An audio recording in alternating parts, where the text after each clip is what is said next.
The first time I saw him after the bank alert, we were both in the cramped reception area of the notary's office. The air smelled faintly of coffee and old paper, and my stomach was in knots. He walked in late, phone in hand, laughing with the receptionist as if this was some casual errand and not about the fact that he'd gutted my daughter's college savings. I wanted to shake him, to ask how he could smile when Emily's entire future had been siphoned away. I kept replaying that morning in my head, the sharp ding of my phone, the push notification from the bank, $14,162 withdrawal, account ending in 0934. At first I thought it was a glitch.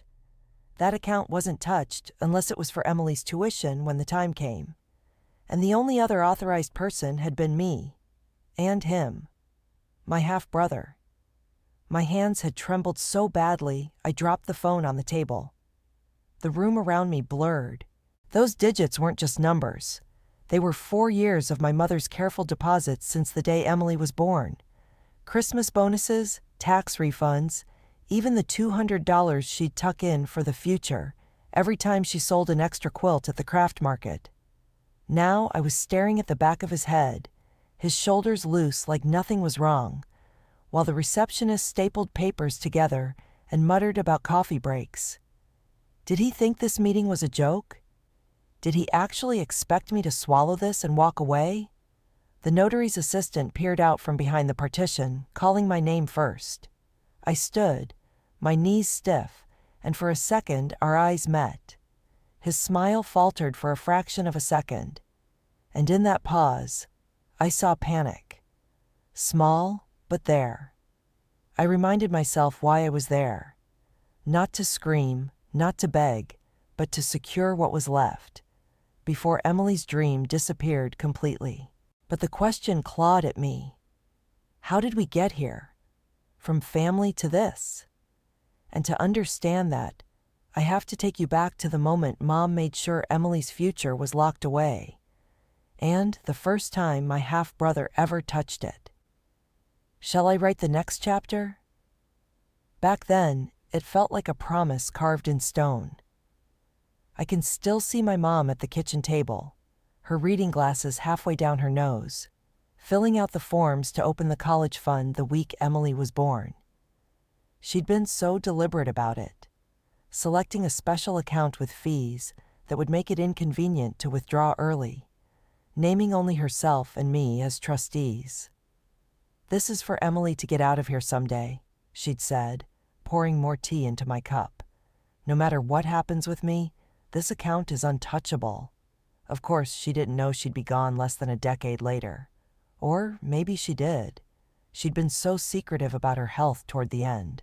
But before she passed, she'd insisted I keep the fund exactly as it was until Emily turned 18. No spending it for emergencies, no lending from it. It's for her education, period. I agreed without hesitation. The complication was him. My half-brother, David. Mom had had him before she met my father. And while we grew up under the same roof for a while, our lives had always been different. We were never really close, more like mismatched tenants in the same house. After Mom died, we both inherited small things. Me, the family photo albums and her quilt collection.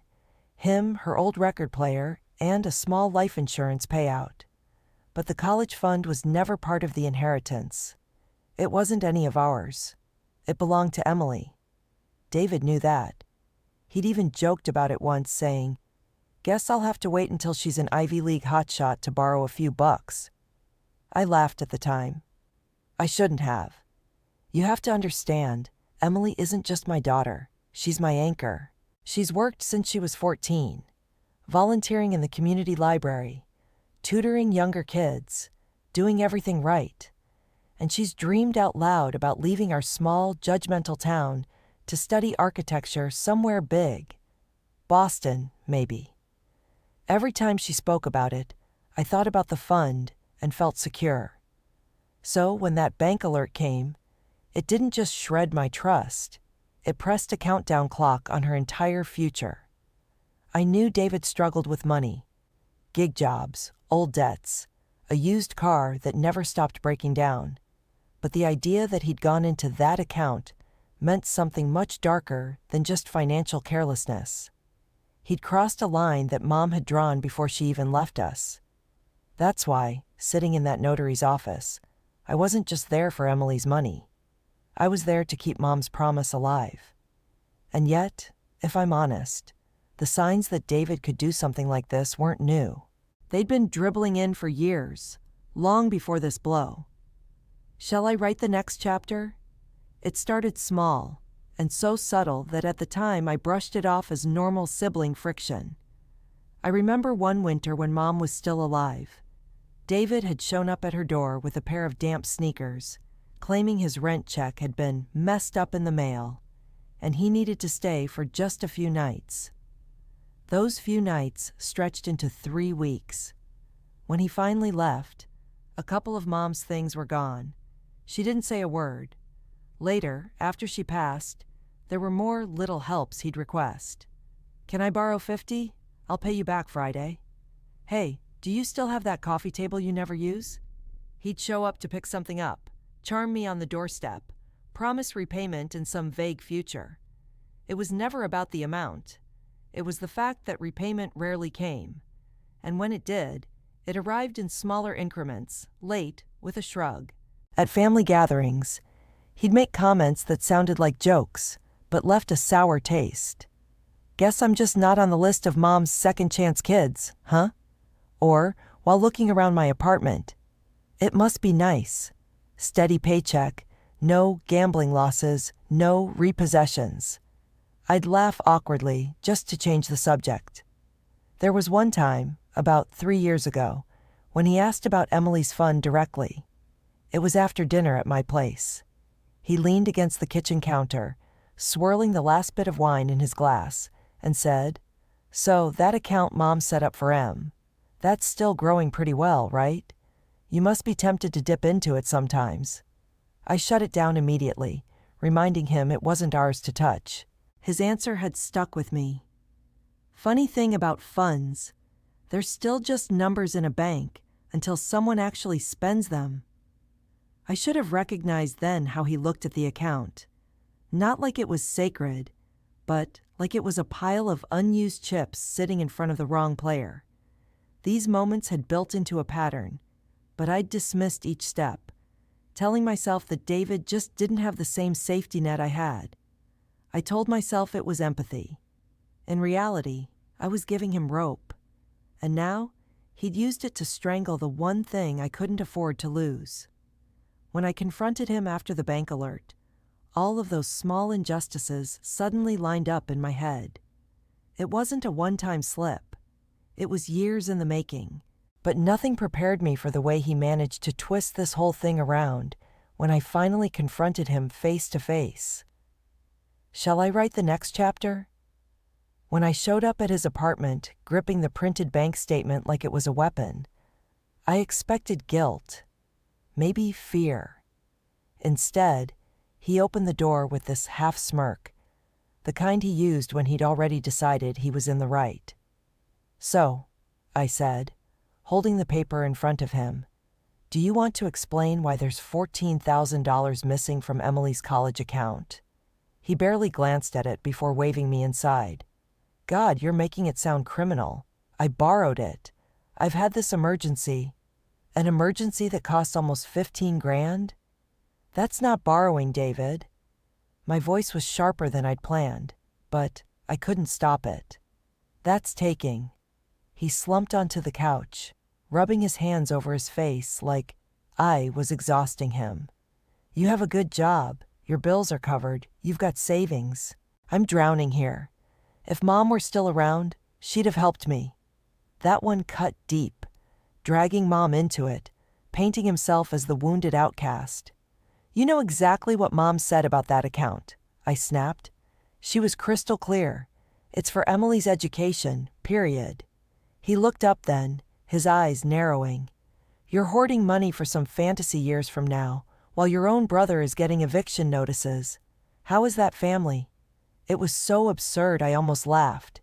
Instead, I felt heat climbing up my neck. He was spinning it, twisting my defense of Emily into selfishness.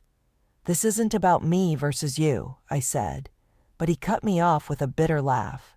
"It's always about you. You and your perfect choices, your little plans. You don't know what it's like to wake up wondering how you're going to afford groceries. You've never had to do what I've been through." It was like arguing with fog. Nothing I said could stick. He kept shifting, making himself the center of sympathy, until I heard myself falling silent just to stop the spiral.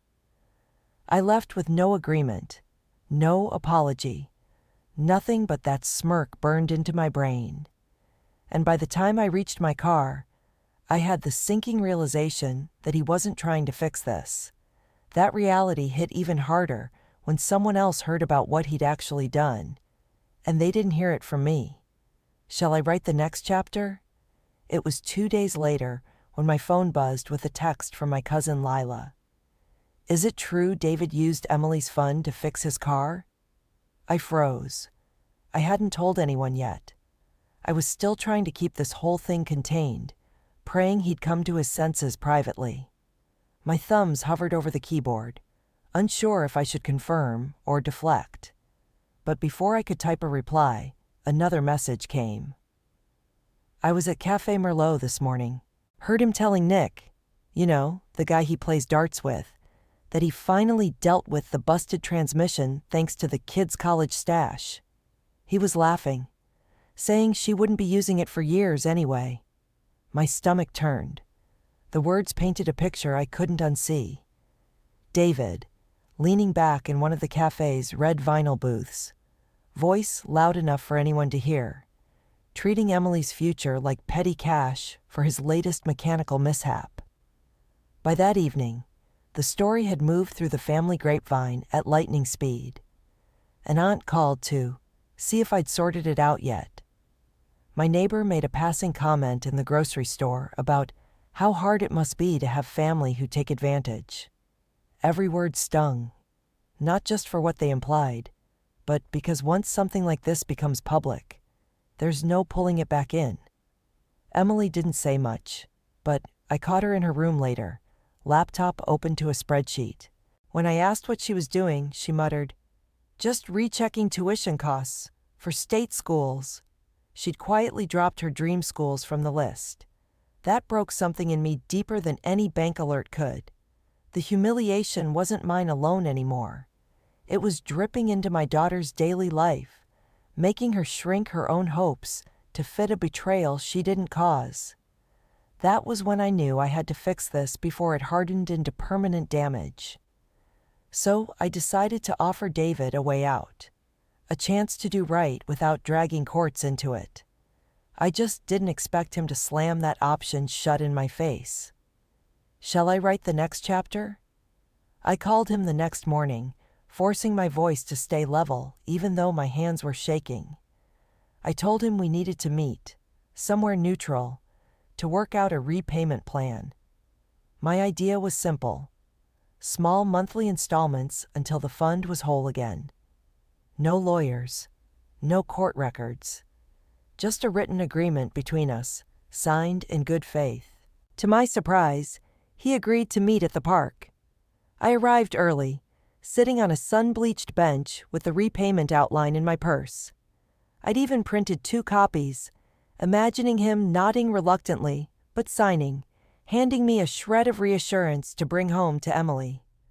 When he finally showed up, he had that same casual saunter, as if nothing was urgent.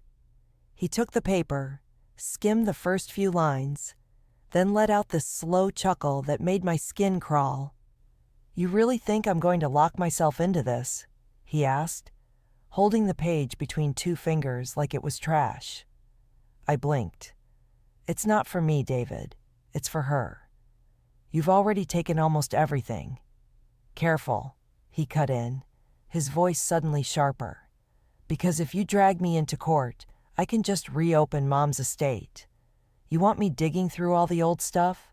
Maybe finding out I'm entitled to more than I got back then?" It was like being kicked in the chest. The threat was so out of pocket, So brazen. I genuinely wondered if he'd rehearsed it.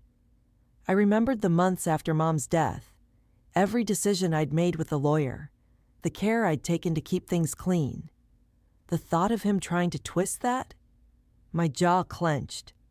"I'm giving you a chance to fix this quietly, David," I said, my voice shaking now for a different reason. He crumpled the paper in his hand and tossed it into the nearby trash can. "And I'm telling you, there's no fixing to do. It's a temporary loan. You'll see the money when I can give it, and not a damn day sooner."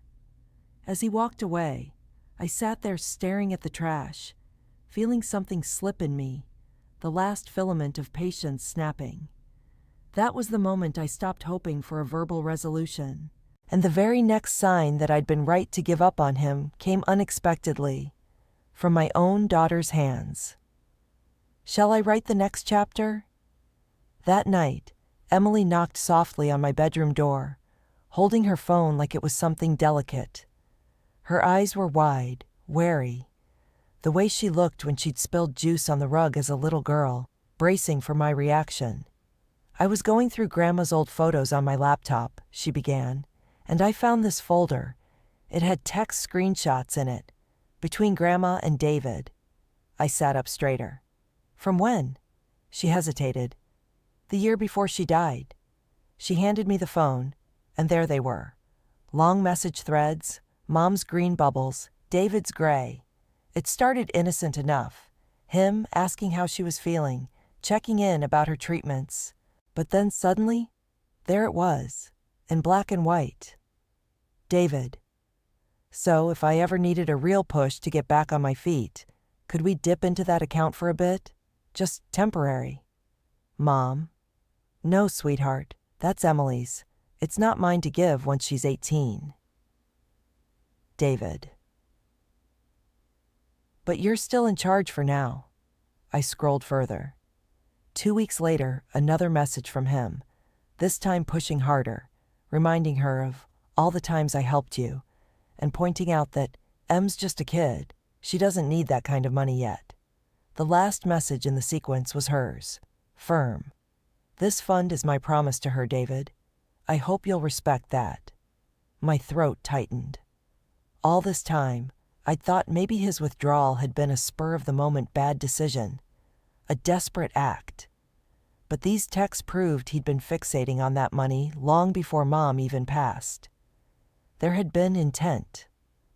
Emily sat on the edge of the bed, her voice barely above a whisper.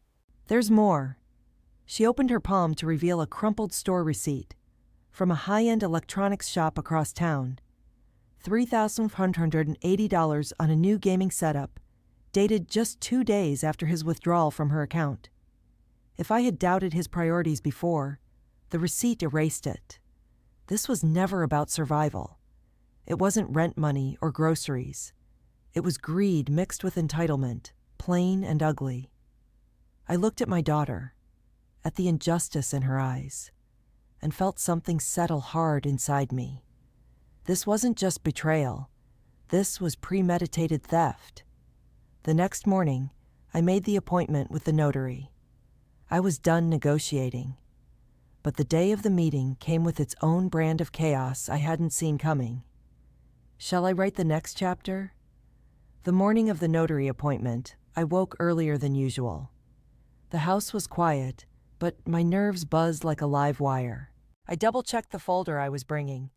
Mom's text printed out in full, the bank statement, the electronics receipt, and a short written statement from Emily that I prayed I wouldn't have to actually read out loud. I packed everything into a stiff leather portfolio like armor. By 9 a.m., the sky had turned that dull pewter color that makes everything feel heavier. On the drive over, I kept rehearsing what I'd say. Factual, calm, unshakable. No tangents. No giving him a single inch to twist my words. When I arrived at the notary's office, the waiting room was already half full. A receptionist with a tired smile handed me a clipboard with a sign-in form. I took the seat closest to the door. Being cooped up with him in that small space was the last thing I wanted.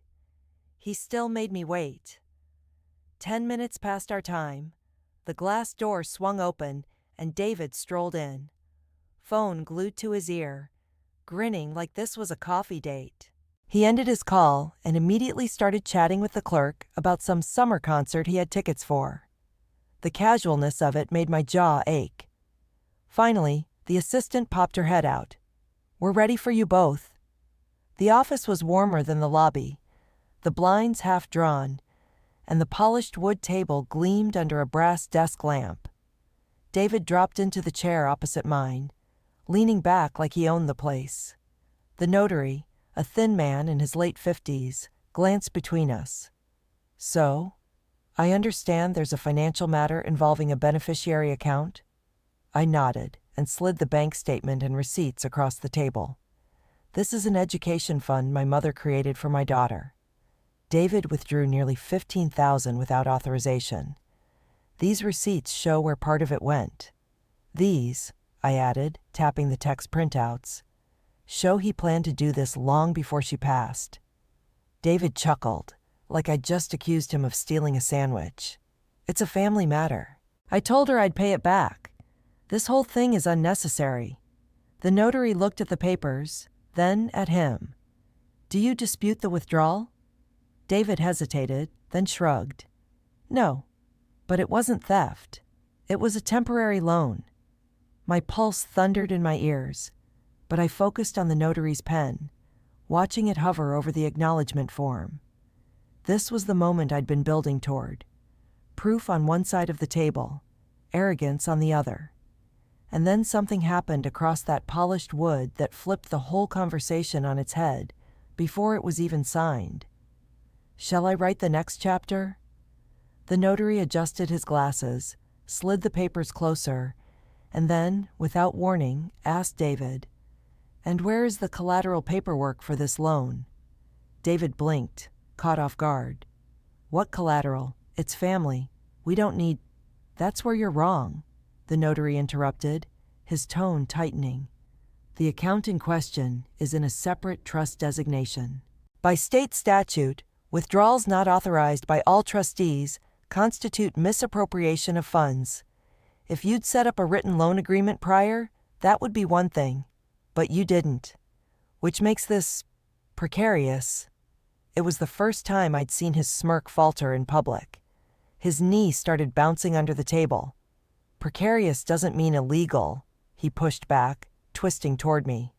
"You could have just talked to me instead of running here with printed text like some prosecutor." I kept my eyes on the notary. "We did talk, David. You crumpled the repayment plan and threw it in a park garbage can." The notary's brows rose slightly, and then he began writing, long, deliberate strokes on a formal-looking document. "Given the documentation," he said, "I can notarize a repayment agreement that will stand in court as a confession of debt. If you fail to comply, repayment collection can be enforced by lien or wage garnishment." That's when David's voice sharpened into something almost panicked. "Wait a minute, a lien? On what?" "Your car, your equipment, your next tax refund if necessary," the notary replied evenly, sliding the draft toward him. David's hand hovered over the paper. His eyes met mine for the first time that morning, and I recognized it. The brief, raw look of a man who just realized his little sidestep had shoved him onto a legal cliff. He glanced down at the signature line, then back up. "If I sign this, you're done dragging my name through the mud in the family," he muttered. I leaned forward, every bit of anger cold and precise now. "All I care about is Emily getting her money back. The rest is up to you." For a moment, I thought he'd refuse outright. Then his shoulders sank, the pen scratched the paper, and he signed with a jerky flourish. But I didn't realize that getting his signature would only be the start of a whole new wave of fallout, one I couldn't control once the rest of the family found out. "Shall I write the next chapter?" When I walked out of the notary's office with the signed repayment agreement in my folder, I felt a rush of grim relief. It wasn't victory exactly, more like pulling a drowning person back to shore when you know they might jump in the river again. But at least now there was paper, ink, and a witness. The relief lasted less than 24 hours. By the next evening, my phone started buzzing with message after message from family group chats I usually kept muted. The first was from Aunt Teresa. "Why would you put a lien on your brother's car? He needs that to work." Then Uncle Phil chimed in. "Things are hard for everyone. You didn't need to be so extreme." I could feel the blood rushing to my face.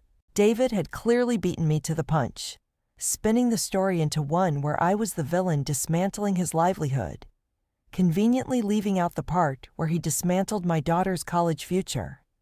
In one group thread, his message sat there, glaring at me. "She's punishing me to make herself feel powerful. Mom would be disgusted. I only borrowed what I needed, and I'm paying it back. But she wants to humiliate me." And the worst part? Some were eating it up. "Why didn't you just let him pay it back slowly without making it public?" one cousin asked. I nearly smashed my phone against the counter. The few who supported me, Lila, my sister-in-law Jenna, got drowned out quickly in the noise. The whispers started spreading beyond the family, too. At Emily's school, another mom casually asked her in front of classmates, "So is your uncle in some kind of debt program now?" That night, Emily shut herself in her room again. I could hear her muffled crying, and it made me want to call David and scream until my voice broke.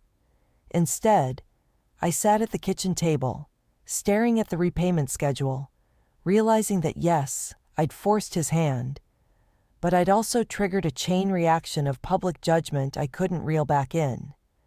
And just when I thought the backlash could only be verbal, David made a move that shifted the tone from petty gossip to open warfare.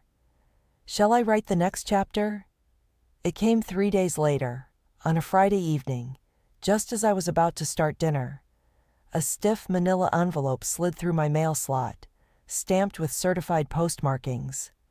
For a split second, I thought it was related to the lien confirmation. Standard paperwork. But when I tore it open, my breath caught. Inside was a letter from David's lawyer.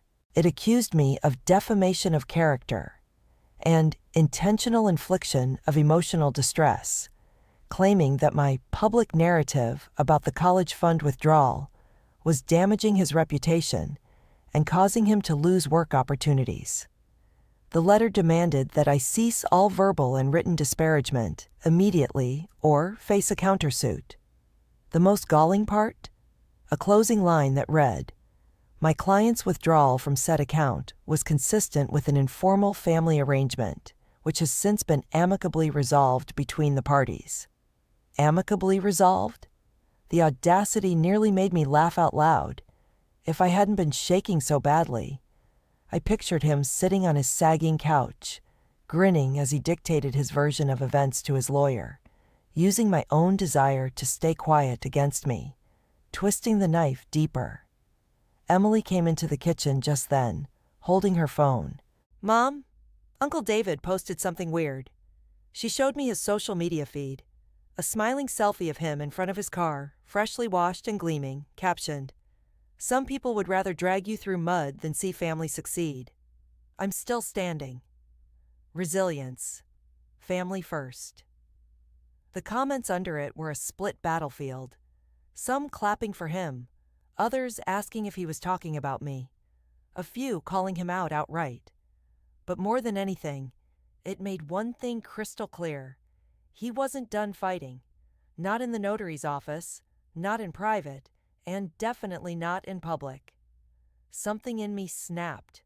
For weeks I'd been reacting to his moves, letting him set the battlefield. That letter and that smug post made me decide that the next step wouldn't be his to choose. It would be mine, and it would plant me squarely in control. The time had come for the confrontation neither of us could dodge anymore. Shall I write the next chapter?